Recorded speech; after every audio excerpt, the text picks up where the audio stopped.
الحمد لله والصلاة والسلام على رسول الله وعلى آله وصحبه ومن والاه.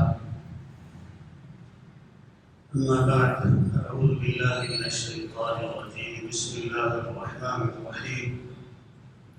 ولقد أرسلنا موسى بآياتنا أن أخرج قومك من الظلمات إلى النور وذكرهم بأيام الله إن في ذلك لآيات لكل صبار شكور.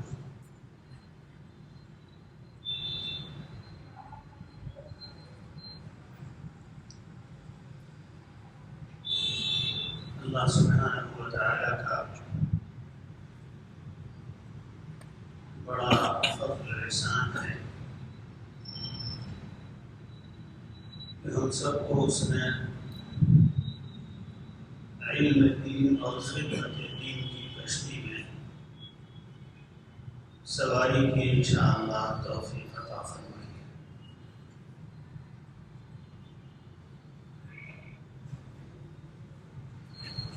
رسول اللہ صلی اللہ علیہ وآلہ وسلم نے علماء کو انبیاء علیہ السلام کا وارث قرار دیا ہے.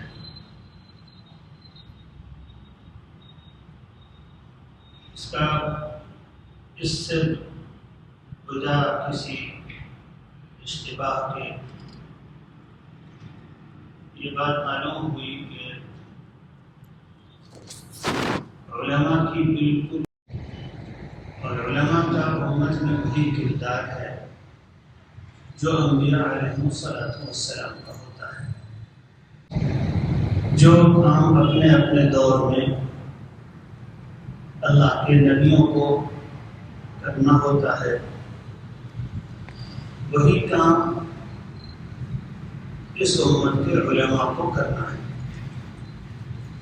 فرق صرف اتنا ہے کہ انبیاء علیہ السلام کے اوپر براہ راست وحی آتی ہے اور ہمارے اور آپ کے اوپر ہم تک اور آپ تک وحی تو آتی ہے مگر براہ راست نہیں ہوتی. صرف اتنا فرق صرف براہ راست نہ آنے کا ہے اور اس کے علاوہ عصمت کا فرق ہے. انبیاء علیہ السلام لیکن ہمارے پاس بھی وہی علم اور وحی آیا ہے جو انبیاء علیہ السلام تک براہ راست اللہ سبحانہ و تعالی خود کلام فرما کر بھیجتے ہیں یا کسی فرشتے کے ذریعے بھیجتے ہیں یا اور وحی کی جو شکل ہو سکتی ہے وہ اختیار کی جاتی ہے. لیکن اس کے علاوہ وہی پوری ذمہ داریاں ہیں جو انبیاء علیہ السلام کی ہوتی ہیں. اور صرف یہی نہیں کہ صرف وہ ذمہ داریاں ہیں بلکہ انشاءاللہ کسی نہ کسی درجے میں انبیاء علیہ السلام کی اللہ کے یہاں معیت بھی ملنے والی ہے. بہت سے ان لوگوں کو جو انبیاء علیہ السلام کی وراثت اور ان کی نیابت والا کام کرتے ہیں یا اور کسی خاص درجے تک اللہ سبحانہ و تعالیٰ کو راضی کرنے والا کام کرتے ہیں ان کو قرآن نے اور پھر رسول اللہ صلی اللہ علیہ وسلم نے فرمایا کہ یہ لوگ انبیاء علیہ السلام کے ساتھ ہوں. فَأُولَٰئِكَ مَعَ الَّذِينَ أَنْعَمَ اللَّهُ عَلَيْهِم مِّنَ النَّبِيِّينَ وَالصِّدِّيقِينَ وَالشُّهَدَاءِ وَالصَّالِحِينَ وَحَسُنَ أُولَٰئِكَ رَفِيقًا. انبیاء علیہ السلام جس دور میں اور جن حالات میں آیا کرتے تھے اس دور اور ان حالات کے لحاظ سے انبیاء علیہ السلام کی الگ الگ ذمہ داریاں ہوا کرتی تھیں. خاص طور پر جس طرح کے حالات میں ہم اس وقت گزر رہے ہیں پوری دنیا میں امت مسلمہ جس طرح کے حالات سے گزر رہی ہے اگر اس پر آپ غور کریں تو سب سے زیادہ مشابہ دور انبیاء علیہ السلام میں سے جس کا دور اور جس کے دور کی امت مسلمہ کے حالات سب سے زیادہ ہمارے اس دور اور ہمارے اس زمانے کی امت مسلمہ کے حالات سے مشابہ ہیں، وہ شخصیت حضرت موسیٰ علیہ السلام کی ہے۔ موسیٰ علیہ السلام کی خصوصیت یہ ہے کہ وہ جس دور میں آئے ہیں اس دور میں ہمارے اس زمانے کی طرح ایک امت مسلمہ موجود تھی۔ جس دور میں ان کی بعثت ہوئی ہے اس دور میں ہماری طرح ایک امت مسلمہ موجود تھی پہلے سے۔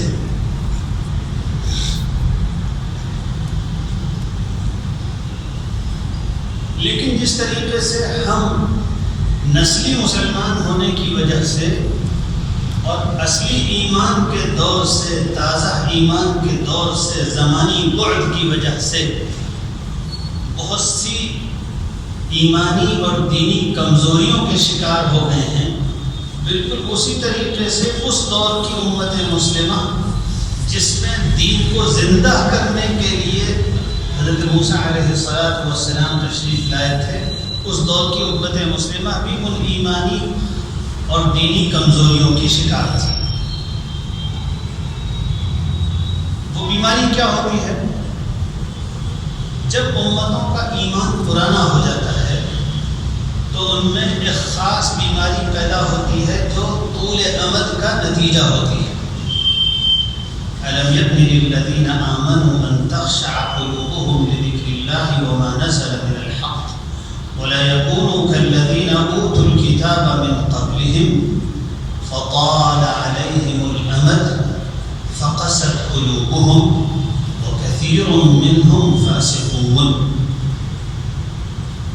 طول امد ایک چیز ہے، جب نبوت کے اصل سرچشمے سے زمانی بعد ہوتا ہے، جب تازہ اور شعوری ایمان قبول کرنے والوں کی تعداد اصل نہیں ہوتی امتوں میں، بلکہ ان لوگوں کی تعداد اصل ہوتی ہے جو پیدائش کی وجہ سے مسلمان ہیں، تو اس کا ایک خاص نتیجہ یہ ہوتا ہے فقست قلوبہم، امتیں قسوت قلب کا شکار ہو جاتی ہیں۔ اور پھر اس نسلی ایمان میں چونکہ بہت سی کمیاں اور کمزوریاں ہوتی ہیں، اس لیے امت کے اندر دینی، اخلاقی، معاشرتی خرابیاں اور اس کے نتیجے میں ان کے حالات کی ابتری کی صورتحال ہوتی ہے۔ موسیٰ علیہ السلام کو اللہ تعالیٰ نے ایسی قوم اور امت دی تھی کام کرنے کے لیے۔ کیا قوم تھی وہ؟ ایک طرف تو وہ دینی زوال کی شکار تھی، اور دوسری طرف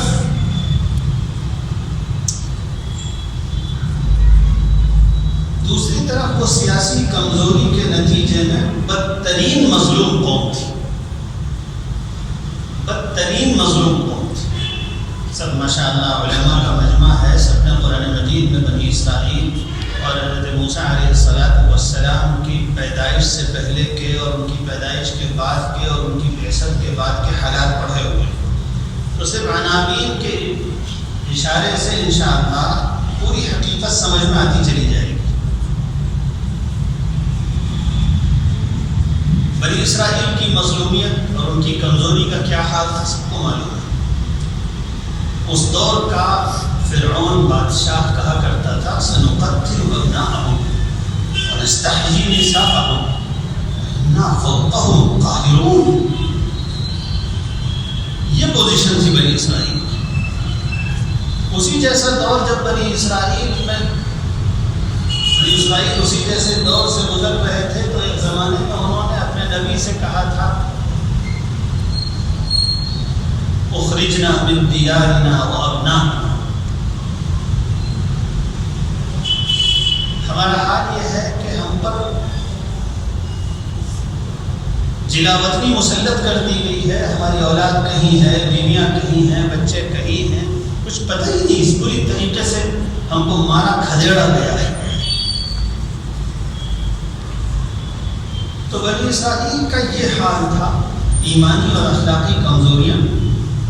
ایمانی کمزوری کا یہ حال تھا کہ موسیٰ علیہ السلام کی تربیت کے بعد اور نہ جانے کتنے سال کی تربیت کے بعد ذرا سا موقع آیا تو فوراً انہوں نے شرک کر لیا. اور قرآن نے کہا وَأُشْرِبُوا فِي قُلُوبِهِمُ الْعِجْلَ بِكُفْرِهِمْ. عجیب شرک پسند قوم ہو گئی تھی. نبی ایک نہیں دو نبی موجود ہیں. تورات مل چکی ہے یا ملنے والی ہے. اس سے پہلے صحف ابراہیم ان کے ہاں موجود ہے. وہ اپنے آپ کو کبھی بھی سالہ سال کی مظلومیت کے باوجود انہوں نے یہ پوزیشن قبول نہیں کی تھی. اس درجے ان میں ایمان تھا کہ وہ مصر کی مشرک قوم کے درمیان رہ کر اس کے بتوں کی پوجا کرنے لگتے. یہ انہوں نے مصر میں بھی نہیں کیا تھا. کتنے سال وہ مصر میں رہے ہوں گے, مصر کی مشرک قوم کے غلام رہے, لیکن انہوں نے اپنے آپ کو مصر کے مذہب میں تحلیل نہیں ہونے دیا. لیکن اس کے باوجود حال یہ تھا کہ اگرچہ دوسرے مذہب میں تحلیل نہیں ہونے دیتے تھے, لیکن اپنے نئے نئے بت بنا کر پوج لیا کرتے تھے. شرک کر لیا انہوں نے. اور ہارون علیہ السلام کی ہزار سر فہمائش اور سمجھانے کے باوجود اس درجے اور شرک سے ان کو شغف تھا کہ وہ اللہ کے نبی سے بھی جنگ کرنے میں گویا آمادہ تھے. ہارون علیہ السلام نے بڑی مشکل سے جان بچائی اور کہا اپنے بھائی حضرت موسیٰ علیہ السلام سے انی خشیت ان تقول فرقت بین بنی اسرائیل. ارے یہ قوم تو میری جان کے در پہ ہو گئی تھی, اس لیے میں نے اس کو بچڑے کی پوجا کرنے دی. ذرا ان سب چیزوں کا اپنے موجودہ حالات سے مماثلت ان میں جو ہے اس پر غور کرتے چلیے. اس امت باوجود اس کے کہ یہ امت مسلمہ ہے, اور باوجود اس کے کہ رسول اللہ صلی اللہ علیہ وسلم پر ایمان ہے, اور الحمدللہ باوجود اس کے کہ کسی دوسری ملت میں تحلیل ہونے کے لیے تیار نہیں ہے, لیکن اس کی شرک پسندی جتنی ہے وہ آپ دیکھ لیجیے. بنی اسرائیل کا حال یہ تھا کہ اللہ کے نبی سے شکوے ختم نہیں ہوتا تھا. اوذینا من قبل ان تأتینا ومن بعد ما جئتنا.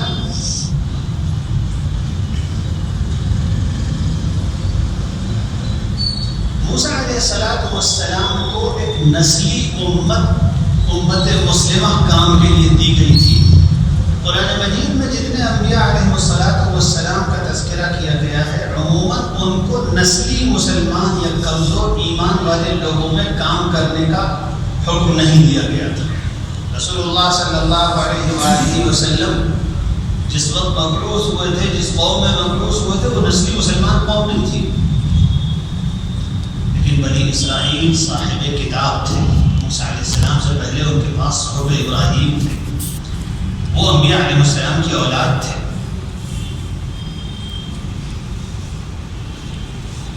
ہمارے اس دور سے اللہ سبحانہ و تعالیٰ نے قرآن مجید میں حضرت موسیٰ علیہ السلام کے قصے کو جو سب سے زیادہ تفصیل اور تکرار سے بیان کیا ہے, اس کا سبب کیا ہے؟ کیوں اللہ نے دیگر انبیاء علیہ السلام کے مقابلے میں حضرت موسیٰ علیہ السلام کی تاریخ سب سے تفصیل سے بیان کی؟ اس کا غالباً اصل سبب جو اس حقیقت کو غور کرنے سے سمجھ میں آتا ہے وہ یہ ہے کہ اور کسی نبی کے لیے قیامت تک کے وارثین انبیاء میں اس طرح کا اسوہ نہیں ہے جس طرح کا اسوہ حضرت موسیٰ علیہ السلام ہے. بعد کے زمانوں میں جب امت طول امد کے نتیجے میں قسوت قلب کی شکار ہو جائے گی اور اس کے اندر وہ مسائل اور وہ بیماریاں اور کمزوریاں پیدا ہونے والی تھیں جو بیماریاں اور کمزوریاں بنی اسرائیل میں تھیں, تو اس دور کے علماء کے سامنے ایک پورا تفصیلی نمونہ ہوگا حضرت موسیٰ علیہ السلام کا کہ انہوں نے کس طرح نسلی مسلمانوں میں کام کیا. نسلی مسلمان کی حالت کیا ہوتی ہے؟ قرآن مجید نے اس کو بہت تفصیل کے ساتھ بیان کیا ہے بنی اسرائیل کے کردار. بہت تفصیل سے قرآن نے بنی اسرائیل کے حالات بیان کیے، اور بسا اوقات حیرت ہوتی بنی اسرائیل کے عیوب، ان کی کمزوریاں اتنی تفصیل سے کیوں بیان کی گئی ہیں قرآن. اس تفصیل کی وجہ کیا ہے؟ اس تفصیل کی وجہ یہ ہے کہ رسول اللہ صلی اللہ علیہ وسلم اور صحابہ کرام کے دور میں وہ امت تھی جو امت وسط تھی، جو خیر امت اخرجت للناس تھی. وہ تو اللہ سبحانہ و تعالیٰ کی طرف سے پوری دنیا کے سامنے اللہ کے دین کا کامل نمونہ تھی. لیکن اللہ تعالیٰ جانتے تھے کہ بعد کے دور میں یہی امت نمونہ بن جائے گی بنی اسرائیل کے حالات کا. تو قرآن مجید میں بنی اسرائیل کی پوری تفصیل اس لیے بیان ہوئی ہے تاکہ بعد کے دور میں لوگوں کو بنی اسرائیل کے آئینے میں اپنے زمانے کے مسلمانوں کی چلتی پھرتی تصویر نظر آئے. اس سے پتہ چلتا ہے کہ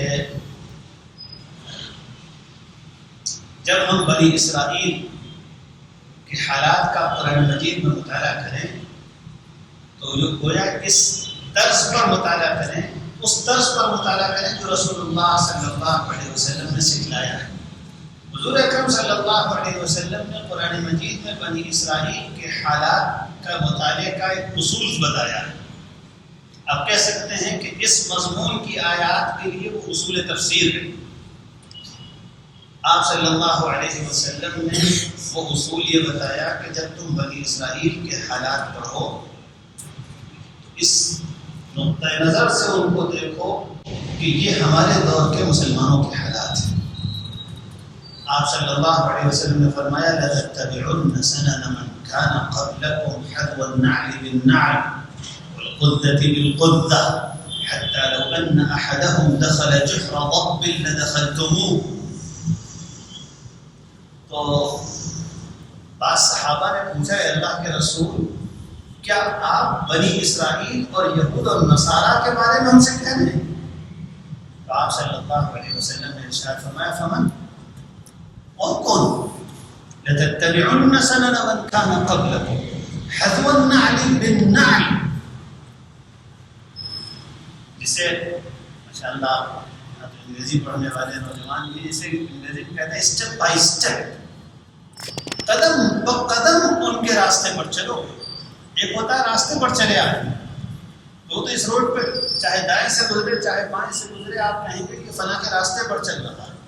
لیکن یہاں رسول اللہ صلی اللہ علیہ وسلم فرما رہے ہیں حذو النعل بالنعل، ان کا جہاں قدم پڑا ہوا ہے وہیں پر تمہارا قدم رکھا جائے گا. ایک ایک اسٹیپ مارک کے اوپر، ایک ایک قدم کے نشان کے اوپر قدم رکھتے ہوئے چلو گے. کامل اتباع بنی اسرائیل کی. ابھی ایک عزیز گفتگو کر رہے تھے کہ موجودہ مسلمانوں کے یہ جو بستی اور مظلومیت ہے اس کا سبب یہ ہے کہ وہ ایک اللہ کی عبادت کرتے ہیں. یہ قرآن کا غلط مطالعہ ہے، قرآن کا غلط مطالعہ. قرآن مجید نے یہ نہیں بتایا ہے موجودہ دور کی امت مسلمہ کے بارے میں یا رسول اللہ صلی اللہ علیہ وسلم کی امت کے بارے میں. قرآن اور حدیث میں یہ بات نہیں آئی ہے کہ امت مسلمہ حق پر قائم ہونے کے باوجود کبھی ذلیل ہو جائے گی. جو بات قرآن اور حدیث میں آئی ہے وہ اس کے برخلاف ہے عزیزو. اور یہیں سے تمہارے کام کا آغاز ہوتا ہے کہ دوسروں کو دوش دینے کے بجائے قرآن و سنت کی روشنی میں اصل بیماری کی تشخیص کرو.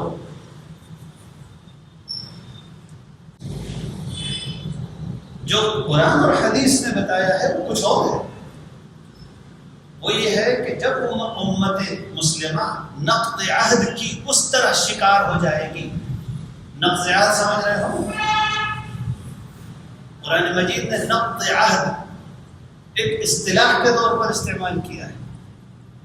بنی اسرائیل جب انبیاء علیہ السلام اور اللہ پر ایمان لانے کے باوجود اللہ سے کیا ہوا وعدہ اجتماعی طور پر انہوں نے توڑ دیا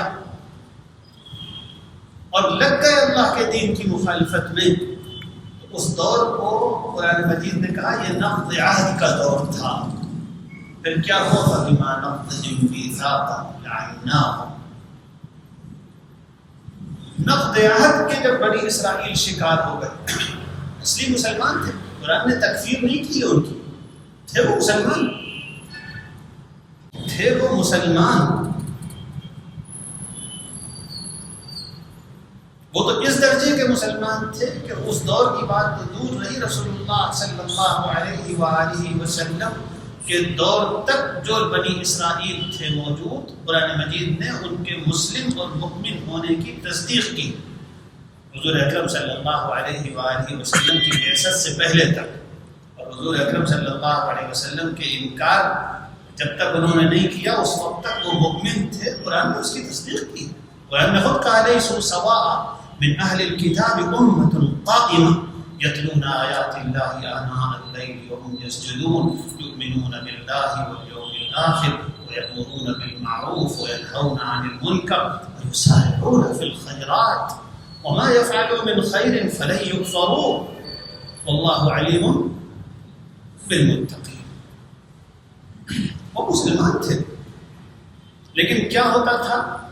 ہوتا یہ تھا کہ اللہ سبحانہ وتعالی مستقل وَإِذْ تَأَذَّنَ رَبُّكَ لَيَبْعَثَنَّ عَلَيْهِمْ إِلَى يَوْمِ الْقِيَامَةِ مَن يَسُومُهُمْ سُوءَ الْعَذَابِ يُذَبِّحُونَ أَبْنَاءَهُمْ وَيَسْتَحْيُونَ نِسَاءَهُمْ۔ یہ ہوتا تھا ان کے ساتھ، باوجود اس کے کہ وہ مسلمان تھے۔ امت مسلمہ اس دور میں اس مرحلے سے گزر رہی ہے جس مرحلے سے موسیٰ علیہ السلام جس وقت بعثت ان کی ہوئی اس وقت کی امت مسلمہ گزر رہی تھی۔ نقض عہد کا دور تھا۔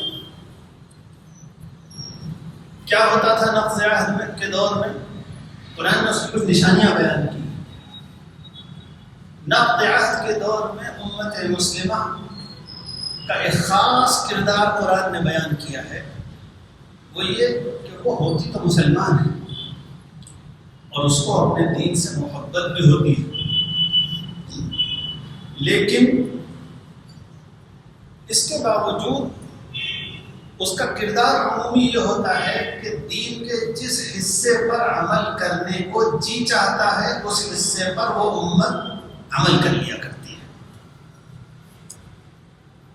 جو اچھا لگا، جس میں مزہ آیا، جس کی طرف رغبت ہوئی۔ لیکن دین کے جس حصے پر عمل کرنے میں اس کو اپنے نفسانی تقاضوں کو مجروح کرنا پڑے اور دبانا پڑے، اس دور کی امت مسلمہ دین کے ان حصوں پر عمل نہیں کرتی۔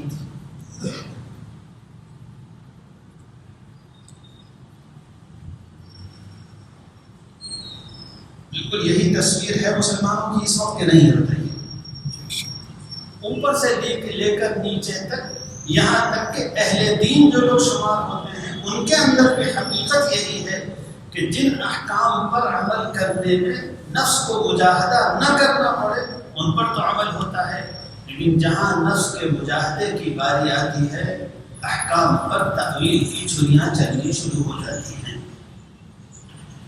قرآن نے کیا کہا کہ اس جرم کہ شریعت کے جس حصے پر عمل کرنے میں مجاہدہ نفس نہ کرنا پڑے اس پر تو عمل کر لے کوئی قوم اور اجتماعی کردار یہ بن جائے، عموماً اکثریت کا حال یہ ہو جائے، تو اس دور میں اس امت کے اوپر اللہ سبحانہ و تعالیٰ کی طرف سے دنیا میں ذلت کا عذاب ہوتا ہے۔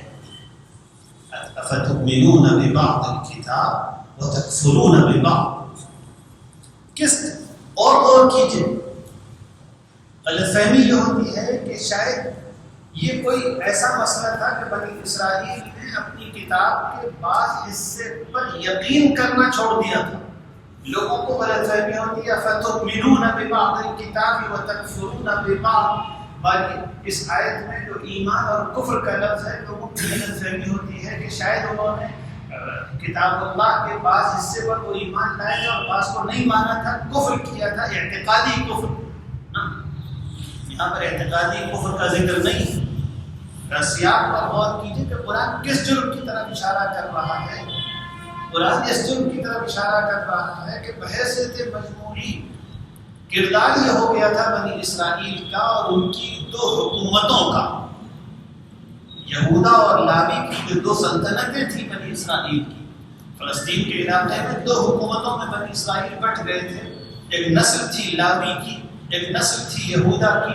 ان دونوں میں جب آپس میں اختلاف ہوا اور دو حصوں میں یہ سلطنتیں بٹ گئیں، جیسے مسلمانوں کے ممالک بٹے ہوئے، تو اس کے بعد یہ آپس میں ایک دوسرے سے جنگ کرتے تھے اور ایک دوسرے کے، غور سے سنیے گا، اور ایک دوسرے کے خلاف اللہ کے دشمنوں کی مدد کرتے تھے، گرفتار کرواتے تھے، اور جب گرفتاری ہو جاتی تھی اور کسی علاقے میں ان کی مدد سے کیے گئے حملے میں تباہی پھیلتی تھی تو یہ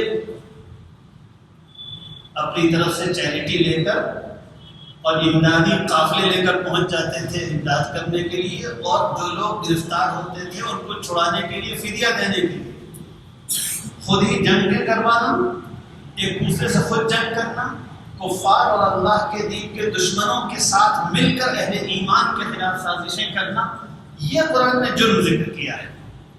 کیا ہے آیت؟ کہاں سے شروع ہوتی ہے؟ وَإِذْ أَخَذْنَا مِيثَاقَكُمْ لَا تَسْفِكُونَ دِمَاءَكُمْ وَلَا تُخْرِجُونَ أَنفُسَكُمْ مِنْ دِيَارِكُمْ ثُمَّ أَقْرَرْتُمْ وَأَنْتُمْ تَشْهَدُونَ ثُمَّ أَنْتُمْ هَؤُلَاءِ تَقْتُلُونَ أَنفُسَكُمْ وَتُخْرِجُونَ فَرِيقًا مِنْكُمْ مِنْ دِيَارِهِمْ تَظَاهَرُونَ عَلَيْهِمْ بِالْإِثْمِ وَالْعُدْوَانِ وَإِنْ يَأْتُوكُمْ أُسَارَىٰ تُفَادُوهُمْ، خود ہی مدد کرتے ہو کفار کی ان کے خلاف جنگ میں، اور اس کے بعد جب یہ لوگ قید ہو جاتے ہیں تو تمہیں میں سے اہل خیر نکلتے ہیں کہ اپنے بھائیوں کو ہم قید سے رہائی دلائیں گے۔ أَفَتُؤْمِنُونَ بِبَعْضِ الْكِتَابِ وَتَكْفُرُونَ بِبَعْضٍ، جس کتاب میں فدیہ دے کر اپنے بھائی کو چھڑانے اور اپنے مظلوم اور ستم رسیدہ بھائی کی مدد کرنے کا حکم ہے، اسی میں یہ میثاق بھی تھا کہ لا تسفکون دماءکم ولا تخرجون انفسکم من دیارکم، لیکن تم نے جب موقع آتا تھا اپنی آپس کی بھڑاس نکالنے اور ایک دوسرے سے دشمنی کرنے کا، تو ایک سلطنت دوسرے کے خلاف جنگ کر رہی ہے، دوسری تیسری کے خلاف جنگ کر رہی ہے، اور آپس میں سازشیں ہو رہی ہیں، اور اللہ کے دشمنوں کے ساتھ مظاہرہ ہو رہا ہے اور ایک دوسرے کی مدد کی جا رہی ہے، اور ان کے مولوی بھی فتوے دیتے تھے ہر ظلم کے حق ہونے کے۔ یہ ہوتا تھا۔ اس صورتحال کو قرآن نے کہا تھا فَتُؤْمِنُونَ بِبَعْضِ الْكِتَابِ وَتَكْفُرُونَ بِبَعْضٍ۔ اس جرم کو بیان کرنے کے بعد قرآن نے بتایا کہ اللہ سبحانہ و تعالی کی اٹل اور ہمیشہ کی سنت اور قانون میں جب امت مسلمہ یہ والا جرم بھی کرے گا فَتُؤْمِنُونَ بِبَعْضِ الْكِتَابِ وَتَكْفُرُونَ بِبَعْضٍ، کہ شریعت کا وہ حصہ جس پر عمل کرنے میں دشمنانہ جذبات کو قربان نہ کرنا ہو، جس پر عمل کرنے میں دل کے تقاضوں کو پر کنٹرول نہ کرنا پڑے، اس پر عمل کر لے ان پر، اور جہاں اس کے اپنے نفسانی تقاضوں کا معاملہ آئے وہاں وہ شریعت پر عمل نہ کرے۔ جب یہ حال ہوتا ہے تو اللہ کی اٹل سنت میں اس کی سزا ایک ہی ہے، اور وہ ہے فَمَا جَزَاءُ مَن يَفْعَلُ ذَلِكَ مِنكُمْ إِلَّا خِزْيٌ فِي الْحَيَاةِ الدُّنْيَا۔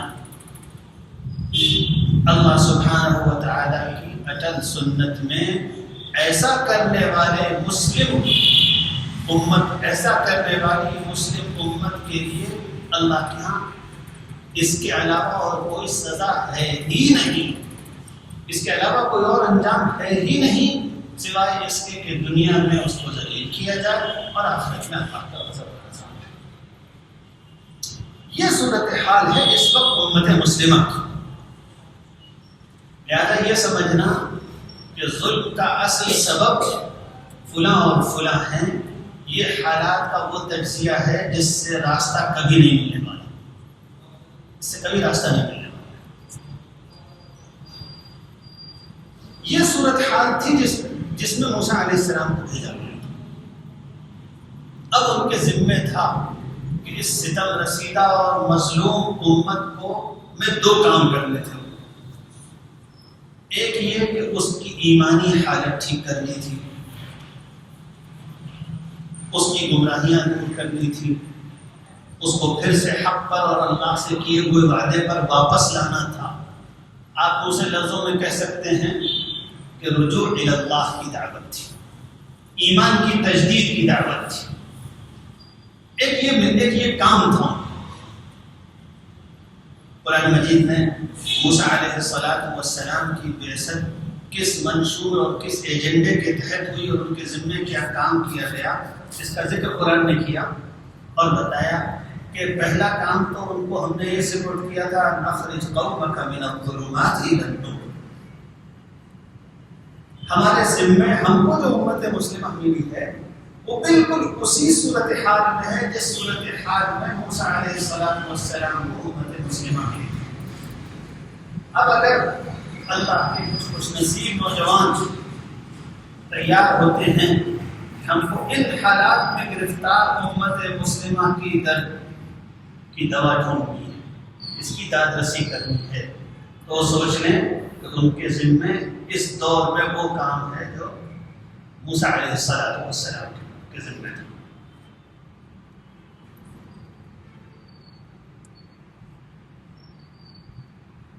موسیٰ علیہ السلام کے ذمے ایک کام تو تھا ان اخرج قومک من الظلمات. اب آپ الحمدللہ میدان عمل میں جانے والے ہیں. ایک کام تو آپ کو یہ کرنا ہے. یہ امت جو کہ ان تمام بیماریوں کا شکار ہو چکی ہے جن بیماریوں میں بنی اسرائیل ہوتا ہے. یہ امت شرک بھی کرتی ہے، کھلا شرک بھی کرتی ہے اور کثرت سے کرتی ہے. اور قرآن مجید میں معلوم ہے امت مسلمہ اگر شرک بھی کرنے لگے تو اس کا کیا انجام ہے.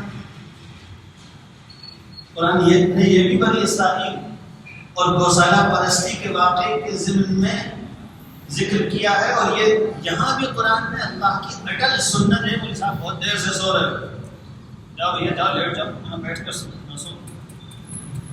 ہم اپنے یہاں تو بچوں کو کھڑا کر دیتے ہیں، یہاں کیا کھڑا کریں، نیند تھوڑی دیر میں ختم ہو جاتی ہے.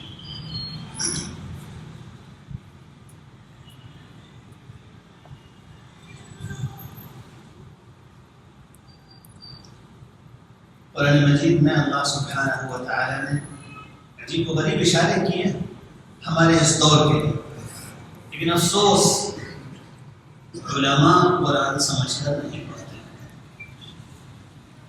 اس سب دور زوال کی عظیم نشانیوں میں سے ہے. عظیم نشانی. آپ سوچیں کتنا عجیب و غریب معاملہ ہے. اس کا کیا اس کی کیا تعویل کی جائے، اس کی کیا حقیقت سمجھی جائے، اس کا کیا راز ڈھونڈا جائے. ایک عالم عربی جانتا ہے، قرآن سمجھ سکتا ہے، لیکن زندگی بھر سمجھ کر نہیں پاتا. زندگی بھر سمجھ کر نہیں پاتا. کوئی صاحب ملیں گے، آپ ان سے پوچھیے آپ کو ماشاءاللہ عربی زبان پڑھے ہوئے کتنے سال ہوئے؟ 30 سال ہو گئے. تلاوت کرتے ہیں؟ ہاں کرتے ہیں. سمجھ کے کرتے ہیں؟ کبھی نہیں کرتے. وقال الرسول یا رب ان قوم اتخذوا هذا القرآن مهجورا. چھوٹا ظلم نہیں ہے، یہ چھوٹا جرم نہیں ہے. کوئی قرآن کو سمجھ سکتا ہو پھر بھی نہ سمجھے، یہ اعراض عن الذکر ہے. کوئی قرآن کو سمجھ سکتا ہو اور پھر بھی نہ سمجھے، یہ چھوٹا گناہ نہیں. ومن أعرض عن ذكري فإن له معيشة ضنكا ونحشره يوم القيامة أعمى قال رب لم حشرتني أعمى وقد كنت بصيرا قال كذلك أتتك آياتي فنسيتها وكذلك اليوم تنسى. اللہ کے بندو، اللہ تعالیٰ کو کیا جواب دو گے؟ تم قرآن سمجھ سکتے ہو اور نہیں سمجھ کے پڑھو. تمہیں عربی زبان آتی ہے، تمہیں ترجمہ قرآن پڑھایا گیا، تم سمجھ سکتے ہو، لیکن ایسا معلوم ہوتا ہے کہ طے کر لیا ہے کہ قرآن مجید کی فہم پر قفل ڈالے رکھنا. قرآن مجید نے کیا ذکر کیا ہے کہ اگر امت مسلمہ شرک بھی کرنے لگے تو اس کا انجام کیا ہے. یہاں پہ قرآن نے ذکر کیا کہ اللہ کی سنت اور اس کے قانون میں اس جرم کی ایک ہی سزا ہے. فرمایا ان الذين اتخذوا العجل سينالهم غضب من ربهم وذلة في الحياة الدنيا. جن لوگوں نے موسیٰ علیہ السلام کی امت میں سے جن لوگوں نے اس گوسالے اور بچڑے کی پرستش کی اور اس کی عبادت کرنی شروع کر دی تھی, ان کو دو سزائیں ملیں گی. غضب من ربهم اور ذلة فی الحیات الدنیا, اس دنیا میں ذلت و مغفوری. یہ تو بات ہو گئی ان لوگوں کی جن لوگوں نے موسیٰ علیہ السلام کے دور میں اس بچڑے کی عبادت کی تھی. لیکن آگے قرآن مجید کہتا ہے وَكَذَلِكَ نَجْزِي الْمُفْتَرِينَ.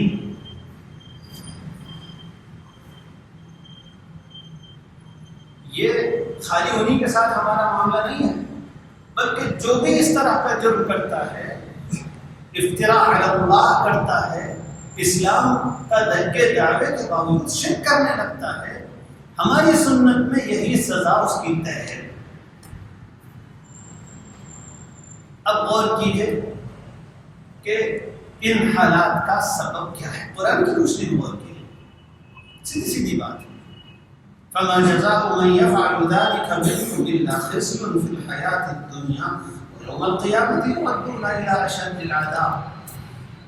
اور یہاں تو قرآن نے ایک بات کہی.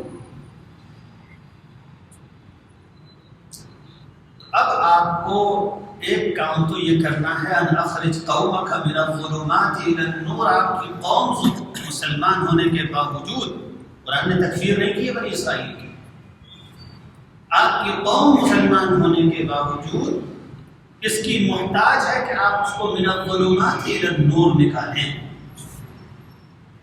آپ کو یہ کام کرنا ہے. اور سچی بات یہ ہے کہ چاہے ہمارے ذوق کے خلاف ہو, امت کی ظاہری حالات اور دنیا میں اس پر آنے والے مسائل اصل مسئلہ نہیں ہے اور بڑا مسئلہ نہیں ہے. چاہے ہمارا جی کچھ اور چاہتا ہو, لیکن اصل مسئلہ دین سے انحراف ہے. امت کے لیے, مسلمانوں کے لیے زیادہ ناکامی اور تباہی اور اللہ کے شدید ترین عذاب کا سبب اس کی گمراہیاں ہیں. امت میں جیسی بے راہ روی عام ہے, جیسا فسق و فجور عام ہے. سیدھی بات, اعلان بالفسق, یہ دور مسلمانوں کے اعلان بالفسق کا. جب اعلان بالفسق ہو تو یہ اللہ سبحانہ و تعالیٰ سے سرکشی اور بغاوت ہے. اتنے بڑے جرائم ہو رہے ہیں اور پوری امت کی غالب ترین اکثریت اللہ سبحانہ و تعالیٰ کی سرکشی اور بغاوت کے عالم میں ہے. یہ زیادہ بڑا مسئلہ ہے. اور جو مصائب آتے ہیں وہ تو اس تھوڑی سی دنیا کی زندگی کی مصیبتیں ہیں. ہمارا دل مجروح ہوتا ہے اور ہونا بھی چاہیے. ہمارا دل مجروح ہوتا ہے اور ہونا بھی چاہیے, مگر یہ بہت چھوٹا مسئلہ ہے. وَلَعَذَابُ الْآخِرَةِ أَشَدُّ وَأَبْقَىٰ. وَلَعَذَابُ الْآخِرَةِ أَشَدُّ. زیادہ بڑا مسئلہ یہ ہے کہ امت اس وقت مسلمان ہونے کے باوجود مجاہرہ بالفسق میں مبتلا ہے. شراب علانیہ پی جا رہی ہے. حرمین شریفین کی زمین پر فلموں کے تھیٹر بن رہے ہیں.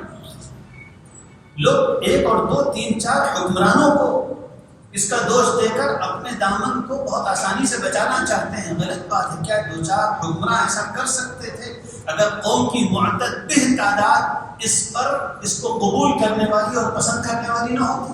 ہرگز نہیں ہو سکتا تھا. ہرگز نہیں ہو سکتا تھا. اعمالکم عمالکم کما تکونون یؤمر علیکم. رسول اللہ صلی اللہ علیہ وسلم نے اس طرح کے حالات کے لیے رہنمائی چھوڑ دی. حرمین شریفین میں فلموں کے تھیٹر بن رہے ہیں. حرمین شریفین میں ٹورسٹ پوائنٹ بن رہے ہیں، سمندر کے کنارے ننگے پنے کے بیچ بن رہے ہیں۔ مسلمانوں کی کون سی آبادی ایسی ہے جہاں علانیہ شرابیں نہیں پی جا رہی؟ اللہ ماشاء اللہ۔ ہمارے محلے سے ایک کباڑ کی دکان، کباڑ خریدنے والا ایک شخص ٹھیلا لے کے گزرا کرتا تھا، اس کے ٹھیلے پر بڑی مقدار میں شراب کی شیشیاں نظر آیا کرتی تھی، شیشیاں خریدتا تھا، گزرتا تھا ان سے۔ حضرت والد ماجد نے ایک دن گزرتے ہوئے اس کو روکا اور اس سے کہا، بھائی تم کو یہ شیشیاں مسلم محلے میں بھی ملتی ہیں؟ تو ہنسنے لگا، کہنے لگا جتنی ہندوؤں کے محلے میں ملتی ہے اتنی ہی مسلمانوں کے محلے میں ملتی ہے۔ ایک دن مجھ سے غیر مسلم نے خود کہا، بھائی صاحب معاف کیجیے گا، برا نہ مانیے گا، ہماری قوم نے گوشت کھانا شروع کر دیا تو گوشت مہنگا ہو گیا، آپ کی قوم نے شراب پینی شروع کر دی تو شراب مہنگی ہو گئی۔ ایک غیر مسلم نے مجھ سے خود کہا۔ کون سے کیا حالات ہیں؟ پھر اس کے بعد دیگر وہ خرابیاں جو امتوں کے یقینی زوال کا باعث ہوتی ہیں، آپسی انتشار، ذاتی مفادات کی خاطر قومی مفادات کی قربانی، آپس میں ایک دوسرے سے دشمنی، ایک دوسرے کی ٹانگ کھینچنا، تفریق، اختلاف، حسد، ظلم، مال کے نتیجے میں کبر، مال کی نمائش، اللہ اکبر، مال کی نمائش، اللہ اکبر۔ مسلمانوں کی شادیاں دیکھیے تو اس کو دیکھ کر اندازہ ہوتا ہے کہ ان سے زیادہ مزے میں اور بے فکر کوئی قوم نہیں ہے، کوئی خطرہ نہیں۔ دنیا میں سب سے زیادہ خطروں سے آزاد اگر کوئی قوم ہے تو مسلمانوں کی شادیاں یہ کہتی ہیں کہ ہم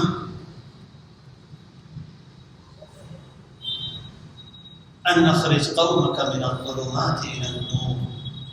پھر اس کے ساتھ جو ہماری اور اہل دین کی غلط کاریوں کے نتیجے میں ایک بہت بڑے طبقے کی جہالت کا حال ہے، اہل دین کی غلط کاریوں کے نتیجے بڑے بڑے جلسے کر رہے ہیں اور فکر نہیں ہے کہ پاس کے گاؤں کا کیا حال ہے۔ لاکھوں لاکھ کا جلسہ ہو رہا ہے اور علاقوں کے علاقے ایسے پڑے ہوئے ہیں کہ ان میں کوئی دین کا معلم نہیں ہے۔ ایسی ایسی آبادیوں میں بعض وقت جانا ہوتا ہے جہاں معلوم ہوتا ہے کہ 40 گاؤں کے اس علاقے میں ایک بھی ایسا شخص نہیں ہے جو نماز پڑھا سکے۔ 40 گاؤں، اور یہ ایسے علاقے کہیں بہت دور دراز نہیں ہوتے۔ آپ اسی حیدرآباد سے نکلیے گا دائیں بائیں، ذرا مین روڈ سے اندر انٹیریئر میں چلے جائیے گا، یہی عالم آپ کو ہر طرف ملے گا۔ ان نخرج قومک من الظلمات الى النور۔ ایک تو ان حالات میں امت مسلمہ اس وقت نقض عہد کے دور سے گزر رہی ہے، طے کر لیجیے اور سر سے کفن باندھ کر طے کر لیجیے، اور یقین جانیے دنیا میں حالات کے بدلنے کو جو لوگ اپنا مقصود بنائیں گے وہ سب سے پہلی بات یہ کہ اخلاص سے خالی ہے۔ یہ بہت بڑی بیماری شیطان ہمارے اندر لاحق کر دیتا ہے۔ اگر یہ دل میں آ جائے کہ ہم یہ دین کی خدمت کر رہے ہیں، ہماری اس خدمت سے دنیا میں تبدیلی اقتدار ہو جائے، تو یہ اخلاص نہیں۔ انبیاء علیہ السلام ایمان کی دعوت اور اصلاح حال کی دعوت صرف آخرت اور دینی مقاصد کو سامنے رکھ کر دیتے ہیں۔ ہاں اللہ سبحانہ و تعالیٰ کی طرف سے اس پر وعدے ہوتے ہیں دنیا میں فوز و کامرانی کے، مگر وہ مقصود نہیں ہوتے۔ دوسری بات یہ کہ امت کے حالات جتنے خراب ہو چکے ہیں، اس میں کوئی بڑی تبدیلی اللہ سبحانہ و تعالیٰ کی طرف سے اگر کوئی غیبی فیصلہ ہو جائے تو الگ جھپکتے بھی ہو سکتی ہے، لیکن بظاہر حال جو حالات ہم نے صدیوں میں بگاڑے ہیں وہ دنوں میں تو ٹھیک نہیں ہو جائیں گے۔ جو زوال صدیوں میں آیا ہے وہ مہینوں میں تو ختم نہیں ہو جائے گا۔ اگر ہم نے یہ غلطی کی اور یہ غلطی بے شمار لوگوں میں پیدا ہو رہی ہے، اگر ہم نے یہ غلطی کی کہ ہم نے یہ سوچا کہ ہم دین کا کام اس لیے کریں گے کہ دنیا کے موجودہ حالات بہت جلدی تبدیل ہونے لگے تو بہت جلد وہ وقت آئے گا اور بہت جلد وہ وقت آئے گا کہ آپ مایوس ہو جائیں گے اور کام چھوڑ دیں گے۔ اب وقت تو اخلاص ہاتھ سے جائے گا اور دنیا مقصود بنے گی، اور یہاں تو معاملہ یہ ہے کہ جو خالص آخرت کو مقصود بنائے وہ ہے مخلص۔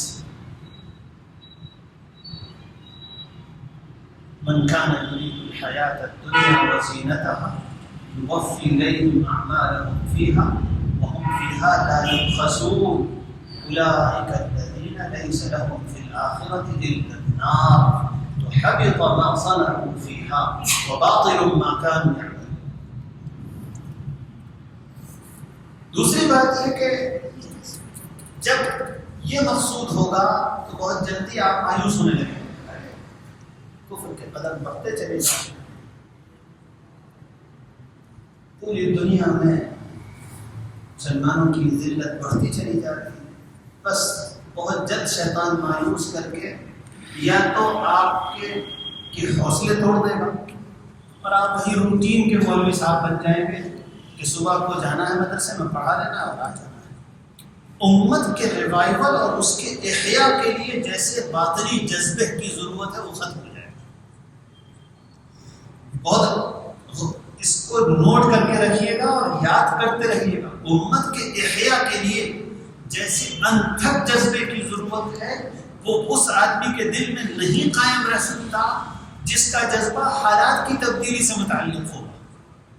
ہمارا تو اصل کام یہ ہے کہ ہم اللہ سبحانہ و تعالیٰ کی مدد کے ذریعے امت میں دین زندہ کریں گے، امت کا حق کے حالات بہتر بنائیں گے، اس کا اخلاق بہتر ہو، اس کی نیتیں اچھی ہوں، وہ دوبارہ دنیا میں خیر امت بن جائے، یہ ہمارا اصل کام ہے۔ اور دنیا میں اس کے نتائج ملے نہ ملے، ہمیں تو بہت جلد اپنی قبروں میں پہنچ جانا ہے اور وہاں تو مکمل ہمیں بدلہ مل جائے گا،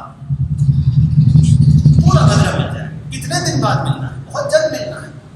میں آپ کے سامنے بیٹھا ہوا ہوں، 45 سال عمر ہو گئی، چند سال اور بچے ہیں اور اللہ سبحانہ و تعالیٰ میرے گناہ معاف فرما دے۔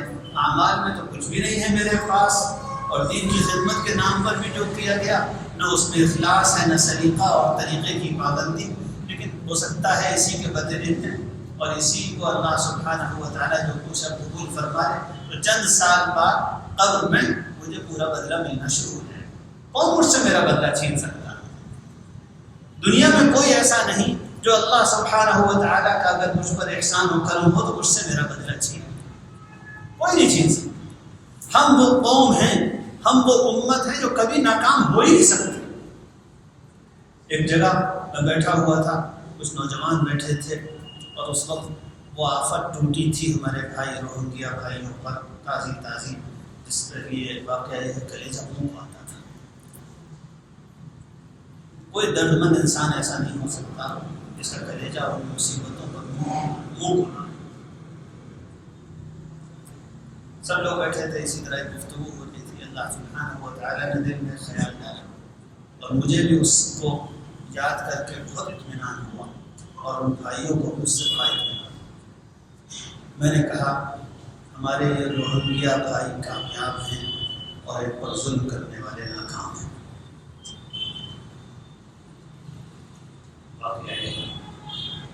ہمارے یہ بھائی کامیاب ہیں، بالکل کامیاب ہیں، کوئی شبہ کہ یہی کامیاب ہے، اور ان پر ظلم کرنے والے ناکام ہیں اور کوئی شبہ نہیں کہ ابدی خسران ان کے حصے میں۔ ہم سے ہماری کامیابی کون چھین سکتا ہے؟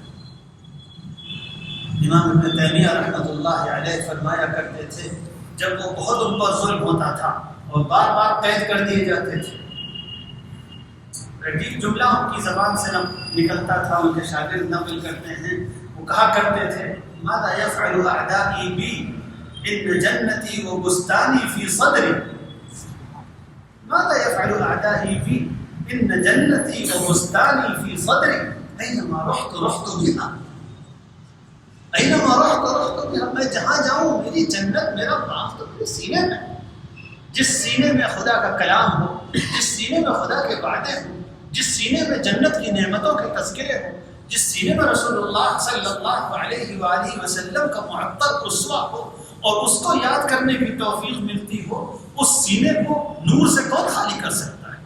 اس سے اطمینان کو کون چھین سکتا ہے؟ اسی لیے ابن تیمیہ رحمۃ اللہ علیہ فرمایا کرتے تھے، ان فی الدنیا جنتا من لم يدخلها لم يدخل جنت الاخرہ۔ ان فی الدنیا جنہ، دنیا میں ایک جنت ہے، من لم يدخلها لم يدخل جنت الاخرہ۔ تو ہم تو وہ امت ہیں، اور خاص طور پر آپ حضرات جن کو اللہ سبحانہ و تعالی نے اپنے نبی کے علم کی میراث عطا فرمائی ہے، آپ وہ خوش نصیب لوگ ہیں جن کو کوئی دنیا میں ناکام نہیں کر سکتا۔ کوئی باطل قوت، کوئی دولت مند، کوئی ظالم طاقت، کوئی پروپیگنڈے کے زور پر چلنے والے جھوٹ کا سلسلہ، کوئی آپ کو ناکام نہیں کر سکتا۔ ہم وہ لوگ، ہم سے کامیابی کون چھین سکتا ہے؟ ہم وہ لوگ ہیں جو جب مقتول ہوا کرتے تھے تو گردن کٹتے کٹتے زبان سے نکلتا تھا فزت ورب الکعبہ، ہم فزت ورب الکعبہ، ہم قتل بھی ہو جائیں تو ہم کامیاب ہیں، ہم غریب بھی رہ جائیں تو ہم کامیاب ہیں۔ اس دنیا میں اگر چند دنوں کی کچھ مظلومی اور مصیبت ہمارے حصے میں آتی ہے تو ہم اللہ سے مانگتے تو عافیت رہیں گے، ہم کمزور ہیں، لیکن یہ مظلومی اور مصیبت ہمارے رفع درجات ہی کا ذریعہ ہے۔ یہ ہماری کامیابی کو بڑھانے والی چیز ہے، ہماری کامیابی کو کم کرنے والی چیز نہیں۔ تو ایک بات تو یہ ذہن میں صاف رہنی چاہیے کہ اصل مسئلہ جو ہے وہ اس امت کا نقض عہد ہے، وہ اس امت کا دینی زوال ہے، اور اس دور کا اس لحاظ سے اصل کام، یہ بات بہت علی وجہ البصیرت ہمارے ذہنوں میں روشن رہنی چاہیے کہ امت میں کرنے کا اصل کام اس وقت ان اخرج قومک من الظلمات الی النور ہے۔ امت میں رجوع الی اللہ کی دعوت، امت کو دوبارہ حق پر قائم کرنا اصل کام یہ ہے۔ دوسرا کام کیا تھا؟ موسیٰ علیہ السلام کے ذمہ اللہ سبحانہ و تعالی عجیب آیتیں ہیں۔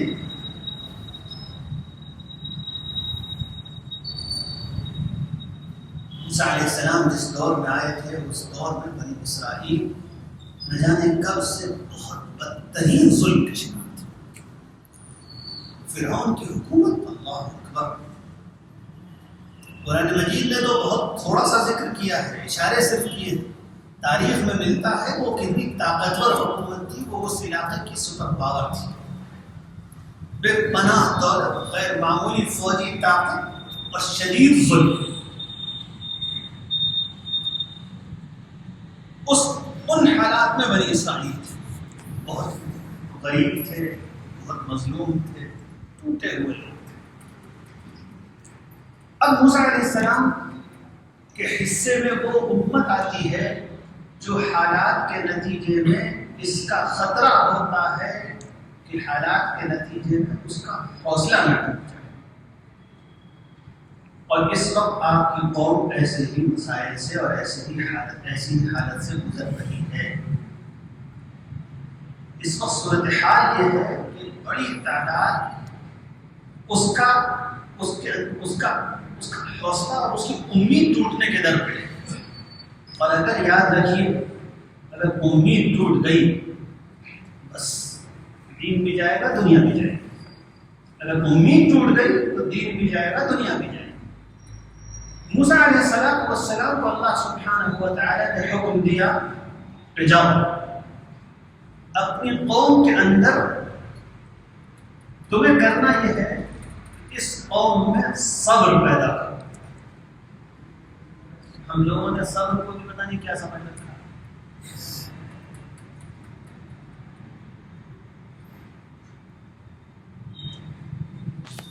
ہم نے صبر کا مطلب یہ سمجھ رکھا ہے کہ اگر کچھ نہ کر سکو تو ہمت ٹوٹ جائے، حوصلے جواب دے جائیں، ذلت اختیار کر لو، چپ چاپ بیٹھ جاؤ، تو یہ صبر ہے۔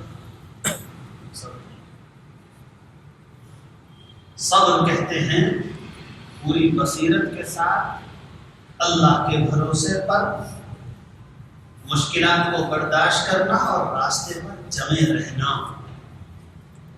صبر میں جمے رہنے اور استقامت کا مفہوم ہے جو ہم لوگوں کے اردو میں ختم ہو گیا ہے، بلکہ صبر میں اصل مفہوم استقامت کا ہے۔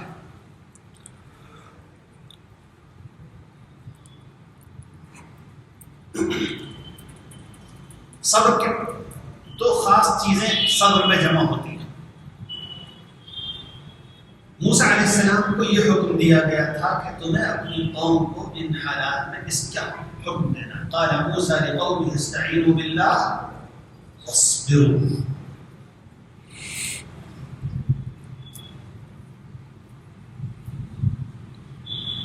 صبر میں دو چیزیں ہوتی ہیں، ایک تو یہ کہ غضب اور غصے سے مکمل پرہیز،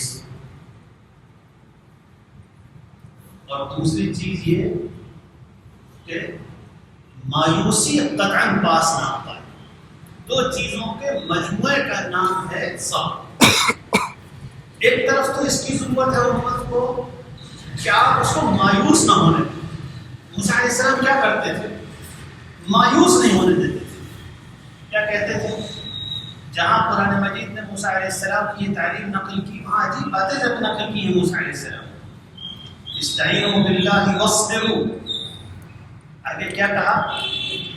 ان الارض للہ یورثها من یشاء من عبادہ۔ اللہ کی قدرت پر یقین رکھنے اور اس بات پر ایمان رکھنے والی امت کی یقلب اللہ اللیل والنہار، اللہ جب چاہتا ہے حالات کو منٹوں میں بدلتا ہے۔ للہ الامر من قبل ومن بعد، ان الارض للہ یورثها من یشاء من عبادہ والعاقبۃ للمتقین۔ مایوس نہیں ہونے دینا ہے۔ کس طرح مایوس نہیں ہونے دینا؟ اس کا بھی نسخہ قرآن نے بیان کیا کہ ہم نے موسیٰ کو ایک پورا نسخہ دیا تھا کہ اپنی قوم کے اندر ہمت کے ساتھ حالات کا مقابلہ کرنے کی روح پیدا کرنی ہے۔ کس طرح؟ کہا گیا تھا وَذَكِّرْهُمْ بِأَيَّامِ اللَّهِ أَنْ أَخْرِجْ قَوْمَكَ مِنَ الظُّلُمَاتِ إِلَى النُّورِ وَذَكِّرْهُمْ بِأَيَّامِ اللَّهِ۔ کاش آپ لوگوں نے الفوز الکبیر پڑھی ہوتی، آپ فوراً کہیں ہم نے پڑھی نہیں پڑھی، آپ نے امتحان دیا ہے اس کا پڑھیے۔ کس کو کچھ یاد ہے الفوز الکبیر؟ امتحان ہو جائے گا۔ ایام اللہ کسے کہتے ہیں؟ حضرت شاہ ولی اللہ رحمۃ اللہ علیہ نے ایام اللہ کو قرآن کے بنیادی مضامین میں سے ایک مضمون قرار دیا، التذکیر بایام اللہ۔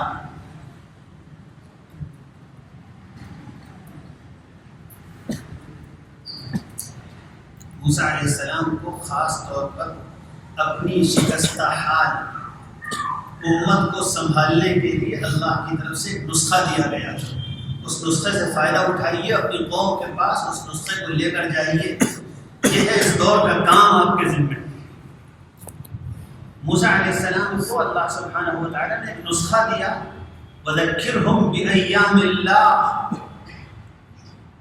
ایام اللہ کسے کہتے ہیں؟ ایام اللہ کہتے ہیں تاریخ میں اللہ سبحانہ و تعالیٰ کی سنت کے مطابق جن واقعات کا ہونا ہمارے علم میں ہے، ان میں سنت اللہ کا مطالعہ۔ دیکھو اللہ سبحانہ و تعالیٰ کرتا کیا ہے، ایام اللہ کیا رہے ہیں، تاریخ میں ہوا کیا ہے۔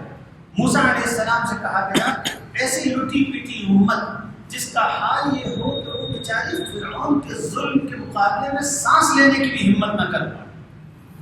اس قہر و ظلم کا اندازہ کیجیے جس میں بنی اسرائیل سال سے رہتے تھے، جب جی میں آتا تھا نوجوان بنوں کے سب قتل کر دیے اور لڑکیاں گھروں میں کام کرنے کے لیے چھوڑ دی۔ اس ظلم، اس درجے تک ظلم پہنچا ہوا ہے، اور موسیٰ سے کہا جا رہا ہے اپنی قوم کی ہمت بحال کرو۔ آسان کام تھا؟ اس مظلومیت کی شکار قوم میں ہمت کا چلا کرنا، اس سے تو ہزار گنا بہتر حال میں ہم ہیں۔ میں بسا اوقات سوچتا ہوں ہم لوگوں کو یہ عادت پڑ گئی ہے مسلمانوں کی مظلومیت اور دنیا میں مسلمانوں کے خراب حالات، اس کی تسبیح پڑھنے کی بہت مایوس کن انداز ہے۔ اچھے جو حالات ہیں اس کا اچھے جو پہلو ہیں ان کے مذاکرے کا معمول نہیں۔ بات لمبی ہو جائے گی ورنہ میں آپ سے کہتا اس دور میں اس وقت جو مظالم ہو رہے ہیں یقیناً وہ ہو رہے ہیں، لیکن جو فتوحات ہو رہی ہیں، میں جان کر لفظ بول رہا ہوں فتوحات کا، جو اللہ سبحانہ و تعالیٰ کے خصوصی فضل و انعام سے اس وقت جو فتوحات ہو رہی ہے کبھی اس پر نظر جاتی ہے؟ میں بہت اطمینان کے ساتھ کہتا ہوں اس وقت دین کی جو خدمت ہو رہی ہے دنیا میں گزشتہ 700 سال 800 سال میں نہیں ہوئی۔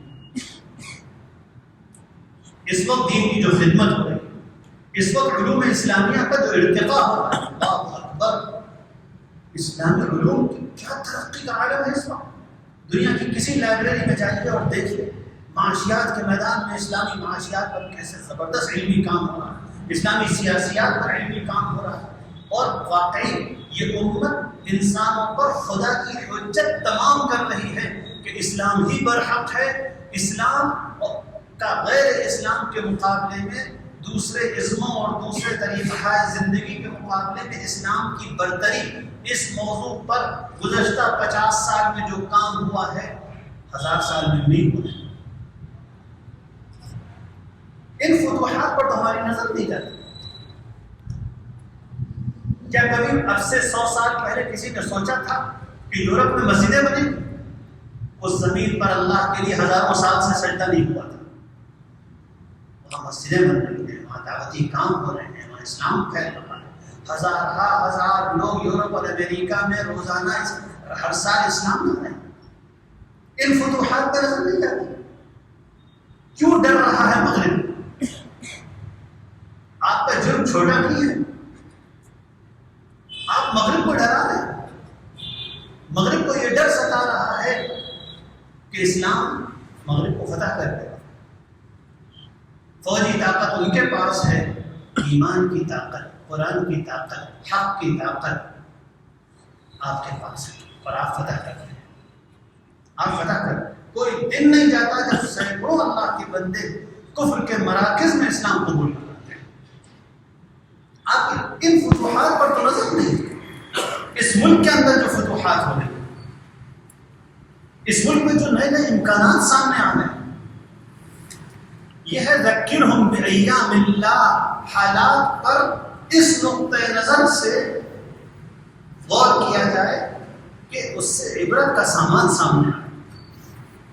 وذکرہم بایام اللہ، موسیٰ علیہ السلام کو خاص طور پر اللہ نے یہ طریق دیا، دعوت کا یہ اسلوب دیا کہ تاریخ کے حوالے سے اپنی اس ایسی امت جو امید کا دامن چھوڑ رہی ہے، جس کا حوصلہ ٹوٹ رہا ہے، اس کو جا کر بتاؤ کہ اللہ سبحانہ و تعالیٰ نے ماضی میں کتنی مظلوم قوموں کو اپنی غیبی قوت سے حالات کو جلد از جلد بدل دیا اور مظلوموں کو انصاف مل گیا۔ کیسے ماضی میں انقلابات آئے، یہ خاص طور پر موسیٰ علیہ السلام کو دیا ہوا سبق تھا۔ آپ کو بھی یہ کام کرنا ہے۔ کس طریقے سے کم من فئۃ قلیلہ غلبت فئۃ کثیرۃ بإذن اللہ واللہ مع الصابرین۔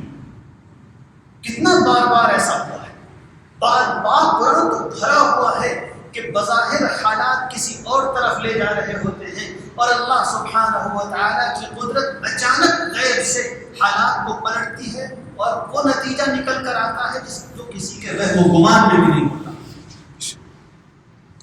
کیا جس وقت یوسف علیہ السلام کو اغوا کیا گیا تھا، جس وقت ان کو کنویں میں ڈالا گیا تھا، کیا اس وقت کوئی کہہ سکتا تھا کہ یہ شخص کل کو مصر کا بادشاہ ہوتا ہے؟ لیکن قرآن کہہ رہا تھا واللہ غالب علی امرہ ولکن اکثر الناس لا یعلمون۔ یہ ہے وذکرہم بایام اللہ۔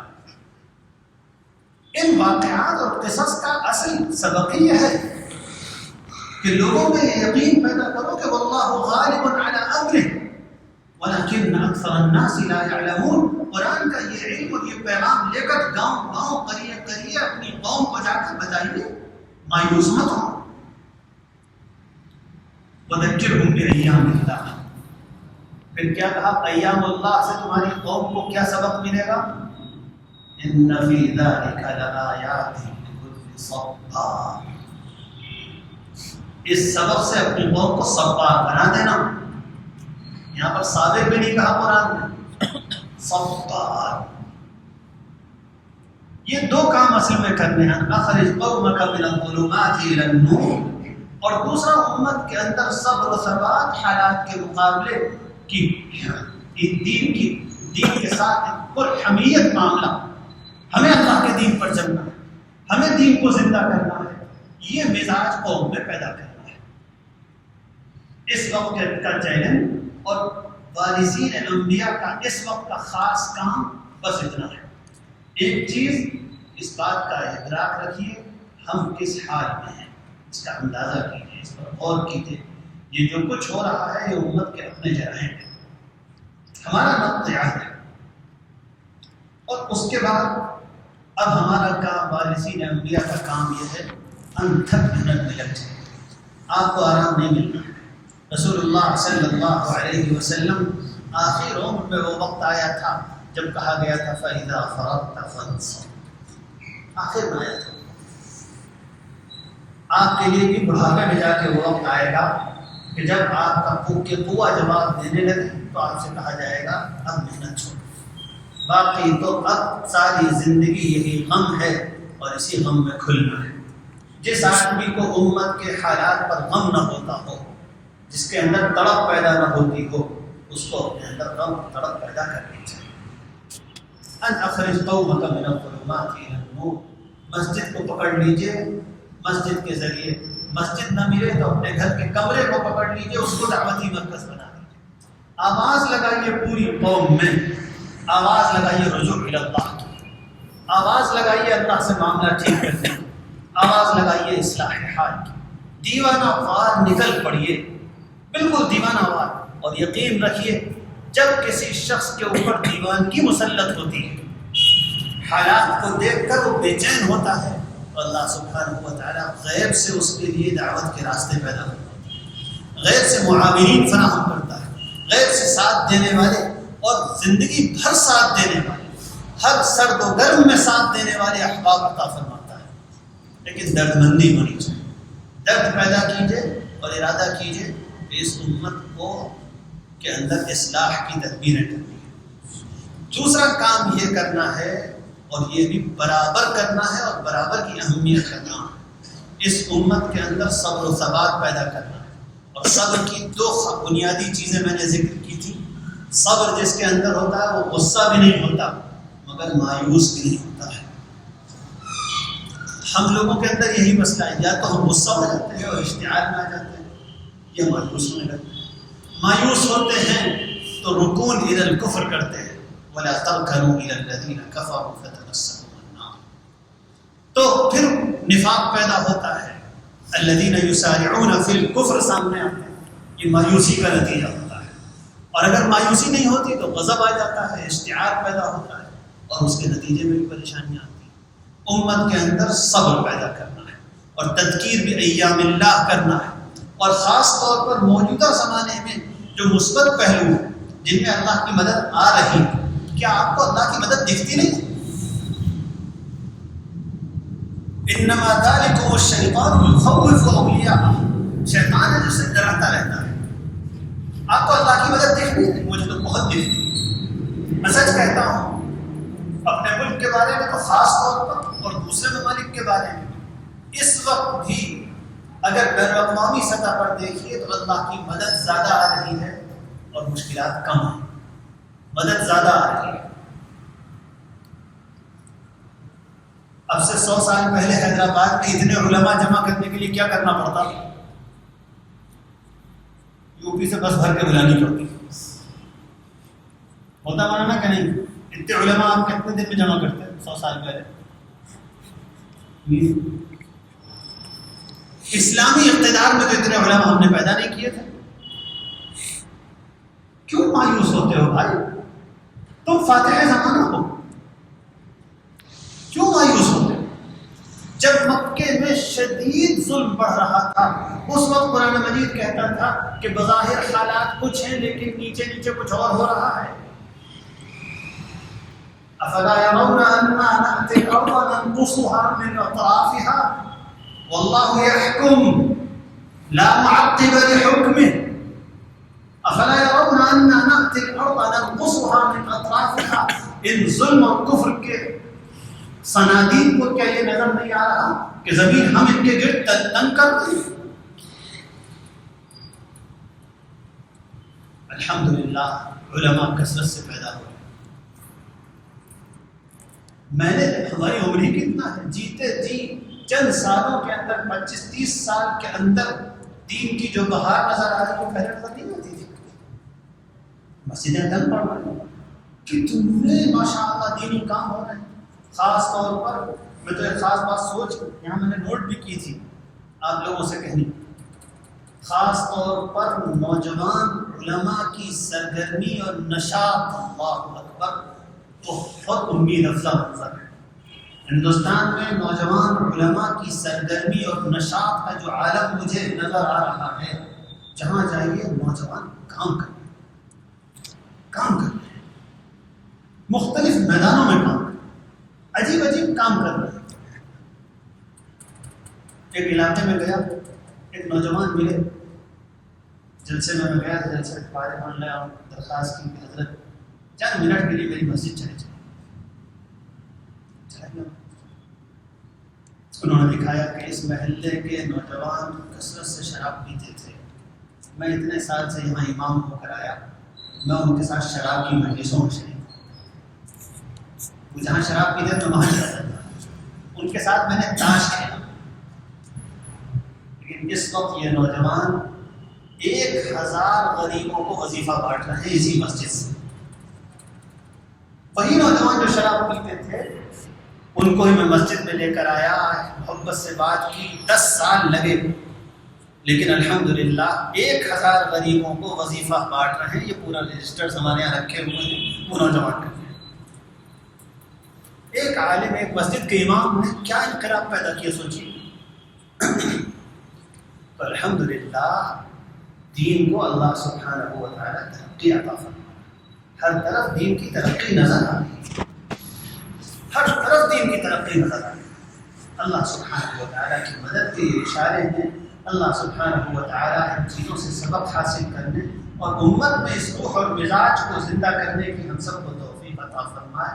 وَلَقَدْ أَرْسَلْنَا مُوسَىٰ بِآيَاتِنَا أَنْ أَخْرِجْ قَوْمَكَ مِنَ الظُّلُمَاتِ إِلَى النُّورِ وَذَكِّرْهُمْ بِأَيَّامِ اللَّهِ إِنَّ فِي ذَلِكَ لَآيَاتٍ لِكُلِّ صَبَّارٍ شَكُورٍ. اللہ سبحانہ و تعالیٰ مجھے اور آپ کو سب کو اللہ اپنے دین کی نصرت و مدد کی توفیق عطا فرمائے.